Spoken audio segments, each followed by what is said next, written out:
இந்த எபிசோட நாம இயக்குனர் அதியன் ஆதிர இயக்கத்தில் எழுந்திருக்கிற தண்டகாரண்யம் படத்தை பற்றி தான் பார்க்க போனோம். இந்த படத்தை கதை பற்றி பார்த்தோம்னா, கிருஷ்ணகிரி மாவட்டத்தில் உள்ள மலை கிராமத்தில் நாயகன் தினேஷ், மனைவி ரித்விகா, தம்பி கலையரசன், அப்பா அம்மா என்று குடும்பமாக வசித்து வராரு. தம்பி கலையரசன் வனத்துறையில் தற்காலிக காவலராக பணியாற்றி வராரு. இவர் எப்படியாவது நிரந்தர அரசு ஊழியராக வேண்டும் என கடுமையாக உழைக்கிறாரு. ஆனால் அண்ணன் தினேஷுக்கும் உயரதிகாரிக்கும் இடையே ஒரு பிரச்சனை ஏற்படுது.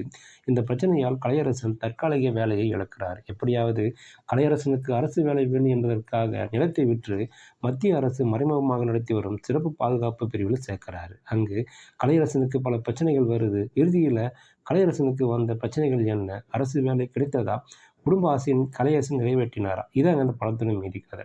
படத்தில் நாயகன் நடித்திருக்கும் தினேஷ் பழங்குடியின மக்களின் பிரதிபலிப்பாக நடித்திருக்கிறான்னு சொல்லலாம். அநியாயங்களை எதிர்த்து குரல் கொடுப்பது, வில்லனிடம் அடி வாங்குவது, மனைவியுடன் பாசம், அழுகை என நடிப்பில் ஸ்கோர் செய்து இருக்காரு. மற்றொரு நாயகனாக நடித்திருக்கும் கலையரசன் நடிப்பால் ரசிகர்களை கவர்ந்திருக்கிறான்னு சொல்லலாம். படத்திற்காக அதிக உழைப்பு கொடுத்திருப்பது சிறப்பு. காதலி, குடும்பம், அரசு வேலை என கதையை தாங்கி நிற்கிறாரு. தினேஷ் மனைவியாக வரும் ரித்விகா தினேஷை போலீஸ் பிடித்து செல்லும் காட்சி, காட்டுக்குள் தினேஷ் செல்லும் காட்சியில நிகழ வைத்திருக்காரு. வின்சு சாம், பாலசரவணன், சவீர் ஆகிய நடிப்பு திரைக்கதை ஓட்டத்திற்கு பெரிதும் உதவி இருக்குன்னு சொல்லலாம். ஜஸ்டின் பிரபாகரின் இசை படத்திற்கு பெரிய பலன்னு சொல்லலாம். பின்னணி இசையில் அதிக ஸ்கோர் செய்து இருக்காரு. பிரதீப் கலைராஜாவின் ஒளிப்பதிவு கடந்த காட்டுப்பகுதியையும் மலைப்பகுதியையும் அழகாக படம் பிடித்திருக்குன்னு சொல்லலாம். உண்மை கதையை மையமாக வைத்து படத்தை இயக்கியிருக்கிறார் இயக்குனர்.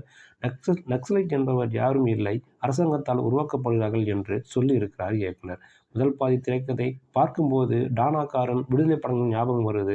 இரண்டாம் பாதி மத்திய சிறப்பு பாதுகாப்பு படை, மத்திய அரசு எப்படி இருக்கு என்பதை சொல்லி இருக்கிறாரு. ஆட்சியும் அதிகாரம் இருந்தால் மக்களை என்ன செய்கிறார்கள் என்பதை படமாக்கி இருக்கிறாரு. இன்னும் கொஞ்சம் திரைக்கதைகள் கவனம் செலுத்தியிருந்தால் கூடுதலாக ரசித்திருக்க தோணுது.